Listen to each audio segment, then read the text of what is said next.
ایک کافر آپ کی خدمت میں آ گیا، امام اعظم کی، حضرت امام ابو حنیفہ رضی اللہ تعالیٰ عنہ کی، اور جب اس کافر نے دیکھا حضرت امام محمد کے چہرے کے کمال و جمال کو دیکھا، جب حسن کو دیکھا، تو اسی وقت کلمہ پڑھ کر مسلمان ہو گیا۔ اسی نے کہا کہ کوئی واضح نصیحت نہیں، کوئی اصلاح و تربیت نہیں، کوئی لمبی چوڑی تقریریں نہیں سنی، کیا ہوا کہ امام محمد کا چہرہ دیکھ کر مسلمان ہو گیا۔ تو انہوں نے کیا فرمایا؟ خدا کی عزت کی قسم، انہوں نے فرمایا کہ جس امت کا چھوٹا محمد اتنا حسین ہے، بڑے محمد کا کہا کہ جب چہرہ محمد کو دیکھا، امام محمد کے چہرے کو دیکھا، کہ دل نے گواہی دی کہ جس محمد کی امت کے غلام کا یہ حسن ہے، تو اس آقا کائنات اور جان کائنات کے حسن کا عالم کیا ہوگا۔ سید عالم نور مجسم وہ کہتے ہیں کہ میں وہ شاعر نہیں کہ چاند کہہ دوں ان کے چہرے کو، میں چاند کو ان کے نقش پا پر قربان کرتا ہوں۔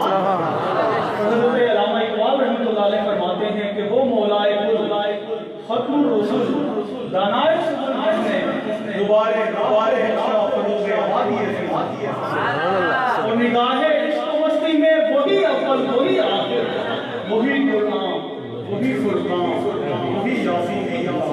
سبحان اللہ سبحان اللہ۔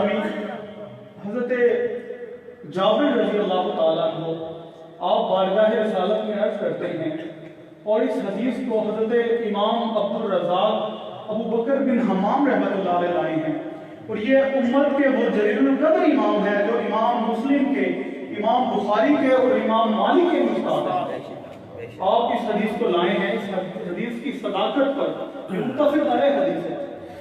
حضرت جابر عرض کرتے ہیں صلی اللہ علیہ وسلم، میرے دل میں ایک خیال آتا ہے، یا رسول اللہ صلی اللہ علیہ وسلم، جب اللہ نے اس کائنات کو بنایا ہوگا اور بساط زمین کو بچھایا ہوگا اور آسمان کو ستاروں سے سجایا ہوگا، تو سب سے پہلے کس شے کو بنایا ہوگا؟ سید عالم نے فرمایا، یا جابر ان اللہ تعالی خلق قبل الاشیاء نور نبیک من نورہ، فرمایا اے جابر سن، اللہ نے اپنے نبی، حضرت جابر کو فرمایا حضور نے کہ یاد اے جابر سن، اللہ رب العزت نے کائنات بنانے سے پہلے اپنے نبی کے نور کو پیدا فرمایا۔ سبحان اللہ۔ حضور نے فرمایا کہ اول ما خلق اللہ نوری، کہ میرا نور جو ہے وہ اول مخلوق ہے، میں اول مخلوق ہوں۔ حضرت گرامی، جس چیز کا نام مخلوق ہے حضور سے پہلے ہے،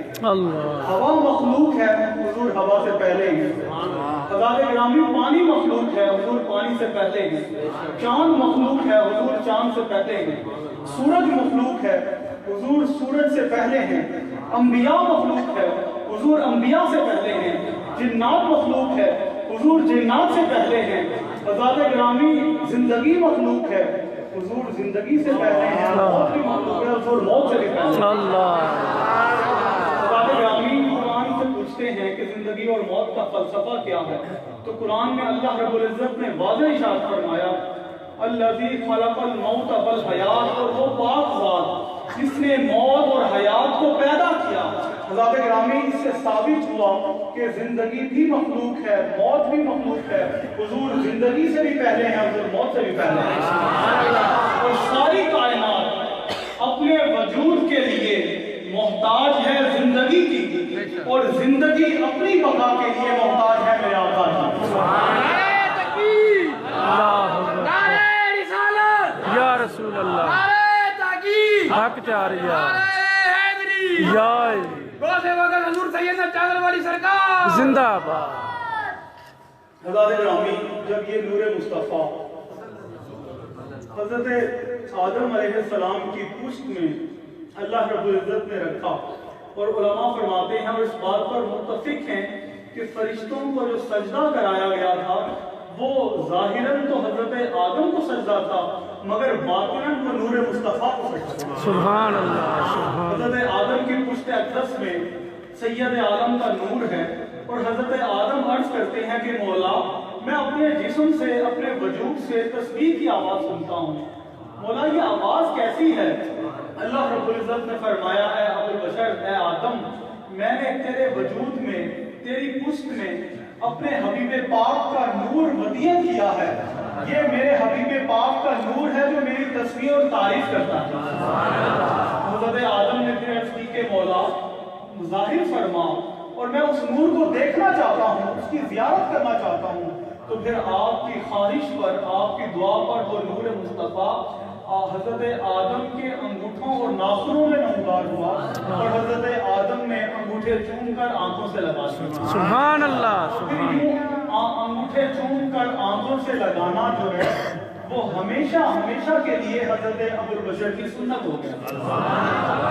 اب جو اولاد آدم سے ہو، جس کا تعلق حضرت آدم کی اولاد سے ہو، جو حضرت ابوالبشر سے محبت رکھتا ہو اور اولاد آدم سے تعلق رکھتا ہو، اس پر لازم ہے کہ جب سید عالم کا ذکر آئے تو حضور کے نام نامی اور اسم گرامی پر انگوٹھے چوم کر آنکھوں سے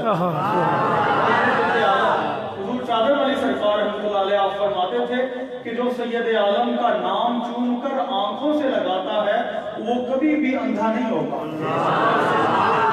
فرمایا کہ وہ کبھی بھی آشوب چشم کے مرض میں مبتلا نہیں ہوگا۔ حضرت گرامی اور حضور یہ بھی فرماتے تھے، ایک سائل نے عرض کی ایک زائر نے کہ حضور میرے گھٹنوں میں درد رہتا ہے، آپ کوئی وظیفہ بتائیں۔ تو آپ نے فرمایا جی کہ کہیں آپ چلتے پھرتے تو درود پاک نہیں پڑھتے؟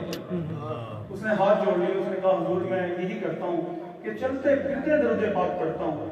تو آپ نے فرمایا کہ جی چلتے پھرتے جو درود پاک پڑھتا ہے اس کے گھٹنوں میں درد ہو جاتا ہے۔ فرمایا اس نے عرض کی، اور آپ نے اس کے جواب میں فرمایا کہ سید عالم پہ جب بھی درود پڑھو باوضو ہو کر پڑھو، قبلہ رخ ہو کے پڑھو، اور باادب بیٹھ کر سید عالم کے ذات پر درود پاک پڑھنا چاہیے۔ حضرت گرامی بس آخر میں یہ پیغام دینا چاہتا ہوں کہ ہم حضور علیہ السلام کے غلام ہیں، حضور کے امتی ہیں، اور حضور یہ بہت بڑی سعادت ہے جو اللہ نے ہمیں بن مانگے عطا فرما دی ہے۔ حضرت موسیٰ کلیم اللہ جیسے نبی آپ کی سید عالم کی جس امت میں ہمیں پیدا کیا گیا ہے، اور بن مانگے جو سعادت عظمیٰ، جو سعادت دارین اور عظمت کونین ہمیں عطا کی گئی ہے، حضرت کلیم اللہ جیسے پھر اس امت میں آنے کو اپنی سعادت سمجھتے ہیں۔ سبحان اللہ، بے شک بے شک۔ بس آپ یہ دیکھیں آخر میں بس میں اتنا کہوں گا کہ حضرت گرامی کہ حضور علیہ السلام کی جو نسبت ہے اس کے کچھ تقاضے ہیں۔ ہم اس امت میں پیدا کیے گئے ہیں تو اس امت کے کچھ تقاضے ہیں کہ آئندہ کے بعد حضرت گرامی سید عالم کا جو ذکر ہے پوری توجہ میری طرف رکھیے گا۔ ایک دفعہ درود پاک پڑھ لیں تمام صحبات پیش کر لیں۔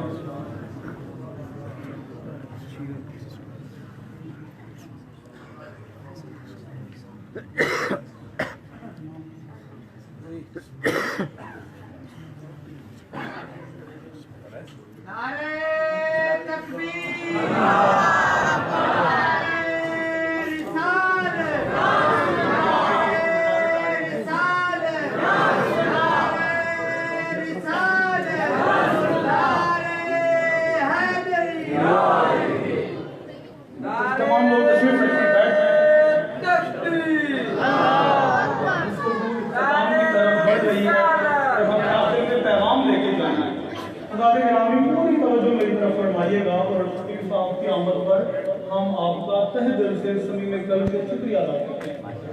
حضرات گرامی پوری توجہ میری طرف کہ ہم اس یہاں بھیجے گئے ہیں، سید عالم کی امت میں پیدا کیے گئے ہیں۔ حضرات گرامی اس کے کچھ تقاضے ہیں، ایک ہماری خوشی ہے اور ایک ہمارے آقا و مولا کی خوشی ہے۔